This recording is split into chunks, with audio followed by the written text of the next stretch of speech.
Sono vision లో summer AC Mela 0% EMI cash back offers తో ఈ వేసవిని చల్లగా మారుస్తుంది. ఎమోషన్ వచ్చినా ఏం వచ్చినా ఎవరి దగ్గర ఎక్స్ప్రెస్ చేయకుండా ఓ స్విమ్మింగ్ పూల్ మూలను అదేదో ఆ చివర సోఫా దగ్గర మూలను కూర్చొని అంత లేకపోతే బాత్రూమ్ అక్కడే ఉండేదా ఆ ఎమోషన్ ఫీలింగ్స్ అంతా. బేసిక్గా ఎవరు ఏం చెప్తే వాళ్ళు కూడా గేమ్ ఆడుతున్నారు కదా, వాళ్ళ గురించి ఆలోచించుకుంటారా నా గురించి ఆలోచిస్తారా? కానీ కళ్యాణ్ ఎప్పుడు ఎక్కడ ఎలా కనిపించాడు తెలుసా జనాలందరికీ కూడా, నువ్వు అన్నావా అదొక్కటే చెప్పు నాకు. అక్కడ కళ్యాణ్ ఇలా యూటర్న్ అయ్యాడు కదా. అప్పటి వరకు కళ్యాణ్ గేమ్ ఆడుతున్నాడు, కళ్యాణ్ బాగానే మాట్లాడుతున్నాడు అన్నది థర్డ్ వీక్ వరకు మాకెవరికి ఒరే కనబడరా టీవీలో గేమ్ ఆడరా అన్న టెన్షన్ అందరికి ఉంటే. అంటే అదే ఏంటంటే బేసిక్గా నేను ఏదైనా ఆర్గానిక్గా రావాలని కోరుకుంటా. వాట్ ఎవర్ అది మన ఇద్దరి మధ్యలో ఫ్రెండ్షిప్ కానీ వేరే వాళ్ళతో ఏదైనా సరే గొడవ అవ్వనివ్వండి ఏదామని ఆర్గానిక్గా వస్తేనే అది ఏంటి మన మనసుకు ఫీల్ అవ్వాలి కదా. ఏదో ఆర్టిఫిషియల్గా వెళ్ళి నాకు ఇప్పుడు నిజంగా మాట్లాడాలనిపిస్తే నేను మాట్లాడతా. ఇప్పుడు ఫస్ట్ వీక్స్ వీళ్ళ ముందు నుంచి ఫ్రెండ్షిప్ కాబట్టి వీళ్ళ ముందు నుంచి ఆర్గానిక్గా ఉంటారు. వాళ్ళతో వెళ్ళి మాట్లాడాలంటే నాకు ముందు అనిపించాలి కదా. ఓకే నేను వెళ్ళి మాట్లాడాలన్నా వాళ్ళు నాతో వచ్చి మాట్లాడినప్పుడు నీకు ఫస్ట్ నుంచి ఫ్రెండే కదే మాట్లాడాలి కదా. సో నాకు అది అవ్వడానికి టైం పట్టింది. ఇప్పుడు 4th వీక్ వచ్చింది, అప్పటి వరకు నాకు ఛాన్స్ ఎక్కడ రాలే. మింగిల్ అవ్వడానికి కానీ మనుషుల మైండ్లు తెలుసుకోవడానికి కానీ వాళ్ళ ఫీలింగ్స్ తెలుసుకోవడానికి వాళ్ళు ఏంటో తెలుసుకోవడానికి నాకు 4th వీక్ వరకు ఛాన్స్ లేదు. 4th వీక్ ఎప్పుడైతే గేమ్లోకి వచ్చారో నువ్వు ఒక టాస్క్లో ఉన్నప్పుడు ఏదో వర్క్లో ఉన్నప్పుడే నువ్వేంటనే తెలుస్తుంది. ఎందుకంటే అప్పుడు నువ్వు మర్చిపోతావు. నువ్వు మర్చిపోయినప్పుడు నువ్వు ఎలా బిహేవ్ చేస్తావో అదే నువ్వు. ఇప్పుడు నువ్వు కాన్షియస్గా ఉన్నప్పుడు నువ్వు ఎలా నడుస్తున్నావు ఎలా చేస్తున్నావు అది వేరు. దాన్ని ఎప్పుడు జడ్జ్ చేయలేం మనం. బట్ ఎప్పుడైతే నువ్వు ఒక వర్క్లో ఉండి నువ్వు ఆ వర్క్ని ఎలా ఫినిష్ చేసావనే దాన్ని బట్టి నీ క్యారెక్టర్ డిసైడ్ అయి ఉంటుంది. సో అక్కడ నాకు అందరూ తెలిసారనమాట. ఓకే ఎవరు ఎలా ఆడుతున్నారు ఎవరు ఏంటి గెలవడం కాదు కదా, ఎలా గెలిచామనేది మ్యాటర్స్ అక్కడ. సో అలా అందరినీ చదివేసా. ఆ 4th వీక్ ప్రతి ఒక్క ఆలోచనలు చదువుతూ వచ్చి ఓకే ఎవరేంటో నాకు ఇప్పుడు తెలిసిపోయింది కదా. దాన్ని బట్టి ఇంకా జాగ్రత్తగా వెళ్ళాలి, జాగ్రత్తగా ఫార్వర్డ్ అవ్వాలి. జాగ్రత్తగా అంటే నాకు నేను ఎలా ఉన్నానో అలా ఉన్నా అంతే. కానీ ఎక్కడా నోరు జారడం, కోపాన్ని ఎక్కడా చూపించకపోవడం, అసలు అది ఎలా అసలు అంటే బేసిక్గా కోపం రాలేదంతా నిజంగా. అది 60% మీరు చూసింది ఆ కోపం. అంతేనా? హౌస్లో మీరు నా 100% కోపం చూడలే. వద్దులే చూపించద్దు. నాకు రాదక్క, బేసిక్గా నాకు అంత రాదు. కానీ చాలా బాగుంది ఈ టాస్క్లన్నీ. అంటే ప్రతి ఒక్క కామనర్కి అరే ఉంటే వీళ్ళ ఉండాలబ్బా, వీళ్ళ ఆడాలబ్బా, వీళ్ళ ఆలోచించాలి, వీళ్ళ మాట్లాడాలి, మన ఇంటి అబ్బాయి కదా, మన తమ్ముడు కదా, మన అన్నయ్య కదా, మనవాడు కదా, మన ఫ్రెండ్ కదా అని ప్రతి ఒక్క ఇంట్లో మనవాడు అయిపోయావు. వాళ్ళ అభిమానం మంచిగా తీసుకొచ్చావు. అంటే ఇప్పుడు ఇంతమంది కోట్లాది మంది ప్రజలు ఇంత అభిమానాన్ని ఇంత ప్రేమని ఇస్తారని ఎక్స్పెక్ట్ చేసావా బయటకు వచ్చినప్పుడు? అంటే ఈ ఇన్ని వీక్స్ పక్కకు పెట్టేస్తే నువ్వు కప్పు పట్టుకొని స్టేజ్ మీదకి వచ్చినప్పుడు నీ ఫీలింగ్ ఏంటి? నువ్వు బయటకు వచ్చిన తర్వాత అంతమంది జనాల ఫీలింగ్ చూసావు కదా, నీ ఫీలింగ్ ఏంటి? నేను కప్పు తీసుకొని నేను స్టేజ్ దగ్గరనే నాకు మూసేశారు మొత్తం. నాకేం కనబడినవ్వలే. ఏంటి ఏం జరుగుతుందని కనబడలే. అందరూ వచ్చి సార్ అంటున్నారు, హలో అంటున్నారు. అంటే అప్పటి వరకు అగ్నిపరీక్ష టీమే కదా, స్టార్ వాళ్ళే కదా అందరూ. అప్పటి వరకు సరే అన్నట్టు ఉండేవారు అందరూ. అంటే నార్మల్గా అందరూ అలా ట్రీట్ చేసేవారు. సడన్గా నువ్వు ఏదో పెద్ద స్టార్ అన్నట్టు బాబాయ్ నన్నేనా వచ్చి కళ్యాణ్ గారు అంటున్నారు.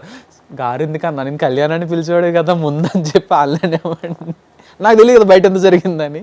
సో నాకు అప్పుడంతా కొత్తగా అనిపించింది. ఫస్ట్ వీక్ అంతా కొత్తగానే అనిపించింది బయటకు వచ్చి. అంటే వే ఆఫ్ టాకింగ్ అంతా కొత్తగా అనిపించచ్చు, కానీ పబ్లిక్ నీ మీద చూపించే లవ్ అండ్ ఎఫెక్షన్ని నువ్వు ఎలా తీసుకోగలిగావు అంటున్నా.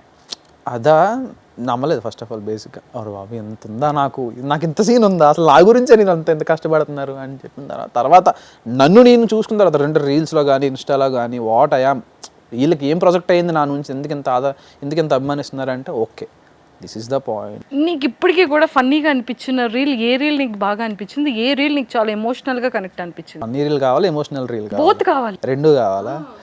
ఫన్నీ రీల్ అంటే రీతుతో ఉన్న ప్రతి రీల్ నాకు చాలా ఫన్నీ అనిపిస్తుంది. కాకపోతే మ్యాథ్స్ గేమ్ వచ్చినప్పుడు ఏదో అడిగా క్వశ్చన్ కూర్చొని ఏదో అడిగితే సమ్ డివైడెడ్ బై డివైడెడ్ అంటే అది ఆలోచిస్తుంది. నేను ఇంకా నిజమే ఆలోచిస్తుంది ఏమనుకో, నువ్వు అనుకున్నది ఎరా అంటే ఏదో నెంబర్ చెప్పింది. రీతుతో కనిపించింది ప్రతి ఒక్కటి, కుకింగ్లో కానీ ఏదైనా సరే రీతుతో ఉన్న రీల్ మ్యాక్సిమం నాకు ఫన్నీ ఎమోషనల్గా. నా చైల్డ్హుడ్ గురించి చెప్పాను చూడు, అమ్మో అది ట్రామా నాకు. మేము కూడా ఎవరికి తెలియని. అంటే మా ఇంట్లో కూడా తెలియదు నేను అంత ఫీల్ అవుతానని. అవును. అంటే నేను అంత ఎక్స్ప్రెసివ్ కాదు, ఏదైనా ఓకే సరే డన్ అని చెప్పి వెళ్ళిపోతా. అందుకే మమ్మీ లోపలికి రాగానే ఇంత దాచుకున్నావా ఇంత దాచుకున్నావా మాకు ఎందుకు ఫస్ట్ అడిగిన క్వశ్చన్ అదే కదా అమ్మ లోపలికి రాగానే. ఆ? నిజంగా కళ్యాణ్ అది అంటే చిన్నతనంలో నిజంగా ఆ మిస్సింగ్ ఫీలింగ్ ఉండేదా? చాలా. అంటే వాళ్ళ పరిస్థితి కూడా నేను అర్థం చేసుకోవాలి కదా. సో ఇప్పుడు నాకు అన్నీ తెలుసు కాబట్టి నాకు ఇప్పుడు అంత అంటే నాకు బోత్ కాయిన్కి ఇటు సైడ్ తెలుసు అటు సైడ్ తెలుసు కాబట్టి నేను ఇప్పుడు అది రెలవెంట్ అనే ఫీల్ అవుతా. అప్పుడు నాకేంటి అప్పుడు నాకు అంత మెచ్యూరిటీ ఉంటుంది కదా చిన్నప్పుడు 6th క్లాస్ 5th క్లాస్లో. నేను అటు సైడ్ నుంచి ఆలోచిస్తా, నేనే నా గురించి ఆలోచిస్తా, నాకు ఎందుకు రాలేదని ఆలోచిస్తా కదా. అప్పుడు ఉండేది హాస్టల్లో కానీ అవి. ఇప్పుడు అంతా టోటల్ చేంజ్డ్ కాబట్టి ఇప్పుడు చేంజ్ అయిపోయింది. సో ఇప్పుడు అంటే మమ్మీ వాళ్ళతో ఎఫెక్షన్ ఎలా ఉంది అంటే లైక్ అమ్మ కానీ నాన్న కానీ? నాకు ముందు నుండి వాళ్ళతో మంచి ఎఫెక్షనే, చాలా మంచి బాగుంది. ఇప్పుడు సెలవులకు వచ్చానంటే ఇంట్లోనే ఉంటా, బయట అడిగి వెళ్ళను, వాళ్ళతో ఎప్పుడు అలానే ఉంటా. When I mean hostel childhood ఎప్పుడు ఎందుకు అలా ఉంది అంటే ఇప్పుడు ఎప్పుడో 2 నెలలకు ఒకసారి వెళ్ళడం వేరు, రోజు వాళ్ళతోనే ఉండి వాళ్ళతోనే పడుకొని వాళ్ళతోనే తిని అది ఉండడం వేరు కదా. అది మిస్ అయ్యానని చెప్పాను నేను. అవును అవును. వెళ్తే మళ్ళీ బాగానే ఉంటా, లక్కీదా. కానీ నిజంగా అంటే నాన్నగారికి ఉన్న పట్టుదల అంతా నీకు వచ్చింది అనుకోవచ్చా? డాడీకి హెల్త్ బాగోకపోయినా దాన్ని పడి డాడీ లేచి మళ్ళీ నిలబెట్టారు కదా మీ ఇద్దరి కోసం. వాట్ ఎవర్ మా డాడీ అనే కాదు మొత్తం ఫ్యామిలీ అంతా అంతే. కాకపోతే మా డాడీ ప్రూవ్ చేసుకున్నారు, మా ఫ్యామిలీ వరకు ఇంకా అదంతా ఎవరికి రాలే. బై గాడ్ గ్రేస్ అందరూ ఎప్పుడూ డిసిప్లిన్గా ఉండి అందరూ బాగానే సెట్ చేస్తారు. కానీ గుడ్ థింగ్ ఏంటంటే నాన్న మాట కాదనకుండా నాన్న కోసం నాన్న చెప్పిన మాట కోసం ఇష్టం లేకపోయినా ఒక స్టెప్ కష్టంగా ఇష్టంగా కలిపేసావు. అంటే టోటల్గా ఇష్టం లేకపోవడం కాదు, హైలైట్ ఏంటంటే నాకు దాని మీద ఇంట్రెస్ట్ వచ్చింది కూడా ఈ ఆర్మీ మూవీస్ చూసే. ఓ ఇది కూడా మూవీ పిచ్చి దగ్గరే వచ్చింది. ఎందుకే అదే డాడీ ఏంటంటే స్పెసిఫిక్గా అదేనే చెప్పలే, ఒక మంచి సర్వీస్ సెక్టర్ ఏదైనా సెలెక్ట్ చేసుకో, నీకు ఒక రెస్పాన్సిబిలిటీ వస్తుంది అనేది డాడీ థింగ్. నేను ఈ సినిమాలు చూస్తూ ఈ థ్రిల్లర్స్ చూస్తూ ఇన్వెస్టిగేషన్స్ చూస్తూ నేను అందులోకి వెళ్ళిపోయాను అనమాట. సో ఏదైనా మూవీ అనేది లైఫ్ మీద చాలా ఇంపాక్ట్ చాలా ఇంపాక్ట్. ఇప్పుడు మీరు ఏదైతే చూస్తున్నారో కళ్యాణ్ని, మీరు ఏదైతే బిగ్ బాస్ హౌస్లో చూసారో అదంతా నాకు నేను సినిమాల్లో చూసి నేర్చుకుంది. త్రివిక్రమ్ గారు ఒక మాట అంటారు, మందు తాగి పడిపోవడం కన్నా సిగరెట్లు తాగి ఊరేగడం కన్నా అమ్మాయిలతో తిరగడం కన్నా సినిమా చూసి సినిమా హీరోని చూసి ఇన్స్పైర్ అవ్వడం చాలా గొప్ప పని అని అదే ఫాలో అయ్యాను. సో నిన్ను ఇంత ఇంపాక్ట్ చేసిన ఫస్ట్ యాక్టర్ ఎవరు? ఆబ్వియస్ స్టాలిన్.